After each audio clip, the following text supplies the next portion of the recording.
Assalamualaikum warahmatullahi wabarakatuh. Perkenalkan, nama saya Khairul Rifki Sembiring dengan NIM 2201020225. Di sini saya akan mengumpulkan tugas final yang terdiri dari 6 soal. Baik, langsung saja soal yang pertama, yaitu inferensi adalah penyimpulan sesuatu yang tidak ada nas, ijma, dan kias. Berikan contoh hukum terhadap penalaran penggunaan inferensi tidak langsung dalam hukum positif yang ada di Indonesia. Baik, inferensi tidak langsung adalah proses menarik kesimpulan dengan menggunakan beberapa premi atau fakta sebagai perantara. Dalam praktik hukum, tidak semua persoalan sudah diatur secara rinci dalam peraturan perundang-undangan. Oleh karena itu, hakim atau penegak hukum sering menggunakan inferensi tidak langsung untuk menemukan solusi hukum terhadap sesuatu perkara. Dalam hukum positif Indonesia, inferensi tidak langsung dapat digunakan pada kasus-kasus ekonomi yang terus berkembang. Misalnya, muncul praktik pinjaman online berbasis syariah yang menawarkan pembiayaan kepada masyarakat. Dalam suatu kasus ditemukan bahwa perusahaan tersebut menggunakan biaya tambahan yang sangat besar sehingga memberatkan nasabah. Padahal dalam akad yang digunakan disebut sebagai akad syariah. Hakim dapat melakukan inferensi tidak langsung dengan menghubungkan beberapa aturan. Pertama, hukum melindungi konsumen dari praktik yang merugikan. Kedua, prinsip ekonomi syariah mengharuskan adanya keadilan dan keterbukaan dalam transaksi. Ketiga, setiap perjanjian harus dilaksanakan dengan itikat baik. Dari ketiga premis tersebut dapat disimpulkan bahwa praktik pembiayaan yang memberatkan nasabah dan tidak transparan bertentangan dengan prinsip hukum dan dapat dinyatakan tidak sah atau melanggar hukum. Dengan demikian, inferensi tidak langsung membantu penegakan hukum menemukan jawaban atas persoalan yang belum diatur secara eksplisit dengan menghubungkan berbagai aturan yang relevan. Baik, selanjutnya dilihat dari perspektif subjektif aktivitas penalaran manusia. Hakikat inferensi tak langsung adalah proses berpikir yang bergerak dari suatu proposisi ke proposisi lain dengan membantuan proposisi ketiga. Jelaskan maksud pernyataan tersebut dengan menarasikan melalui contoh kasus hukum. Maksud dari pernyataan tersebut adalah bahwa seseorang tidak langsung mengambil kesimpulan dari suatu fakta yang ada. Untuk sampai pada kesimpulan yang benar diperlukan suatu premis atau proposisi tambahan yang berfungsi sebagai penghubung antara fakta dan kesimpulan. Misalnya, terdapat sebuah koperasi syariah yang memberikan pembiayaan murabahah kepada nasabah untuk membeli sepeda motor. Dalam akad telah disepakati harga pokok dan keuntungan yang akan diperoleh koperasi. Namun di tengah masa pembayaran, koperasi secara sepihak menambah jumlah cicilan tanpa persetujuan nasabah. Premis pertama adalah bahwa setiap akad yang telah disepakati wajib dipatuhi oleh para pihak. Premis kedua adalah koperasi telah menambah jumlah cicilan tanpa persetujuan nasabah. Kemudian digunakan proposisi ketiga, yaitu perubahan isi akad hanya dapat dilakukan apabila disetujui oleh seluruh pihak yang terlibat dalam akad tersebut. Berdasarkan ketiga proposisi tersebut, dapat disimpulkan bahwa tindakan koperasi melanggar prinsip akad dan bahwa tindakan koperasi melanggar prinsip akad dan bertentangan dengan hukum ekonomi syariah. Dari contoh tersebut terlihat bahwa kesimpulan tidak lahir secara langsung, tapi melalui bantuan proposisi ketiga yang menghubungkan fakta dengan aturan hukum yang berlaku. Selanjutnya, soal nomor 3, jelaskan dan sertakan contoh penalaran hukum dengan relevansi induktif. Inferensi induktif adalah cara berpikir yang dimulai dari fakta-fakta khusus kemudian menghasilkan kesimpulan yang lebih umum. Dalam penalaran hukum, inferensi induktif sangat penting karena harus mampu memahami fenomena yang berkembang di masyarakat. Melalui inferensi induktif, hakim, akademisi, dan membuat kebijakan dapat mengidentifikasi pola-pola tertentu yang muncul dari berbagai kasus sehingga dapat dijadikan dasar untuk aturan atau kebijakan hukum yang lebih tepat. Contohnya dapat dilihat dari berbagai kasus gagal bayar dalam pembiayaan berbasis syariah. Dari beberapa kasus ditemukan bahwa banyak nasabah mengalami kesulitan membayar bukan karena tidak memiliki niat baik, melainkan karena kurang memahami isi akad yang mereka tanda tangani. Dari fakta tersebut dapat diamati bahwa banyak nasabah tidak memahami akad. Sosialisasi akad masih minim.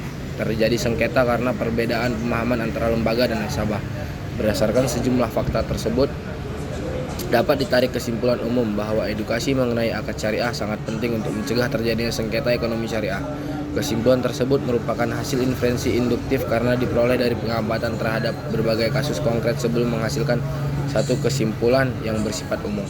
Selanjutnya, soal nomor 4, yaitu al-istirah al-manawi adalah metode yang tidak berpegang pada satu dalil saja, tetapi menyatukan semua dalil baik yang umum, terbatas maupun partikular kasuistik. Sebutkan contoh hukum yang dihasilkan dari metode al-istirah al-manawi serta jelaskan. Al-istirah al-manawi merupakan metode pengambilan hukum yang dengan cara mengumpulkan berbagai dalil yang berkaitan dengan suatu masalah. kemudian mencari makna dan tujuan umum yang terkandung dalamnya. Metode ini tidak hanya melihat satu dalil secara terpisah, tapi melihat keseluruhan dalil secara menyeluruh. Salah satu contoh hasil al-istirah al-manawi adalah lahirnya prinsip keadilan dalam transaksi ekonomi syariah.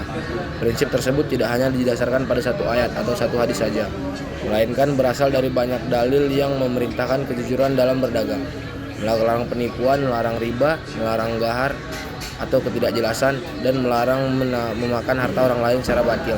Ketika seluruh dalil tersebut dikumpulkan dan dipelajari, para ulama menyimpulkan bahwa tujuan utama syariat dalam bidang muamalah adalah menciptakan keadilan dan kemaslahatan bagi semua pihak. Contoh penerapan dapat dilihat pada praktik jual beli online. Seorang penjual menawarkan melalui media sosial dengan menampilkan foto yang bagus, tetapi barang yang dikirim ternyata berbeda dari yang dipromosikan. Walau tidak ditemukan satu dalil yang secara khusus membahas jual beli melalui internet, para ulama dapat menyimpulkan bahwa praktik tersebut dilarang karena bertentangan dengan prinsip kejujuran dan keadilan yang menjadi tujuan syariat. Oleh sebab itu, al-istirah al-manawi membantu para ahli hukum Islam menemukan hukum terhadap persoalan baru dengan melihat tujuan umum syariat dari berbagai dalil yang ada. Baik, selanjutnya induksi perspektif dapat diartikan pembaruan sudut pandang hingga menjadi kesatuan yang utuh atau bulat. Jelaskan maksud pembaruan dalam pemikiran ini, sertakan contohnya. Induksi perspektif adalah cara berpikir yang mengajak seseorang melihat suatu persoalan dari berbagai sudut pandang agar memperoleh pemahaman yang lebih lengkap. Pembaharuan yang dimaksud bukan berarti mengubah hukum yang sudah ada, melainkan memperluas cara memahami suatu masalah sehingga tidak terjebak pada suatu pandangan saja. Dalam bidang ekonomi syariah, pendekatan ini sangat penting karena suatu persoalan yang seringkali memiliki banyak aspek yang saling berkaitan. Sebagai contoh, terdapat persaingan tarif antara Gojek dan Maxim. Sebagian orang mungkin melihat bahwa penurunan tarif merupakan hal yang baik karena menguntungkan konsumen. Namun jika dilihat dari sudut pandang pengemudi, tarif yang terlalu rendah dapat mengurangi pendapatan mereka. Apabila ditinjau dari perspektif perusahaan, tarif murah digunakan untuk menarik pelanggan. Dari perspektif konsumen, tarif murah mengurangi biaya transportasi. Dari perspektif pengemudi, tarif yang terlalu rendah dapat mengurangi kesejahteraan mereka. Sedangkan dari perspektif hukum ekonomi syariah, perlu dilihat bahwa besaran ujrah atau upah yang diterima pengemudi masih memenuhi prinsip keadilan. Dengan melihat seluruh perspektif tersebut secara bersamaan, diperoleh pemahaman yang lebih utuh bahwa kebijakan tarif tidak hanya menyangkut persaingan usaha, tetapi juga berkaitan dengan keadilan dan perlindungan hak pekerja. Inilah yang dimaksud dengan pembaruan sudut pandang dalam induksi perspektif. Selanjutnya soal nomor 6 tentang sesat pikir dan jelaskan contoh-contoh sesat pikir. Sesat pikir adalah kesalahan dalam berpikir yang menyebabkan seseorang menarik kesimpulan yang tidak logis. Dalam dunia hukum, sesat pikir harus dihindari karena tidak menghasilkan putusan yang tidak adil dan tidak sesuai dengan fakta. Jenis-jenis sesat pikir yaitu yang pertama ada ad hominem adalah kesalahan berpikir dengan menyerang pribadi seseorang, bukan membahas argumennya. Contoh, seseorang nasabah mengajukan gugatan terhadap lembaga keuangan syariah, namun gugatan ditolak hanya karena ia dianggap berasal dari keluarga miskin dan kurang berpendidikan. Penilaian tersebut tidak berkaitan dengan substansi perkara. Yang kedua ada hastily generalization atau generalisasi terburu-buru, yaitu menarik kesimpulan umum berdasarkan jumlah fakta yang terlalu sedikit. Contoh, terdapat 2 koperasi syariat yang melakukan pelanggaran akad. Kemudian seorang menyimpulkan bahwa seluruh koperasi syariah Indonesia tidak dapat dipercaya. Kesimpulan tersebut jelas tidak logis. Yang ketiga ada argumentum ad populum, menganggap suatu pendapat benar hanya karena dipercaya oleh orang banyak. Contoh, masyarakat menganggap praktik pinjaman berbunga rendah bukan riba, namun dalam hukum Islam benar atau salahnya suatu perbuatan tidak ditentukan oleh jumlah orang yang mempercayainya. Yang keempat ada false cause, menganggap suatu peristiwa sebagai penyebab dari peristiwa lain tanpa bukti yang cukup.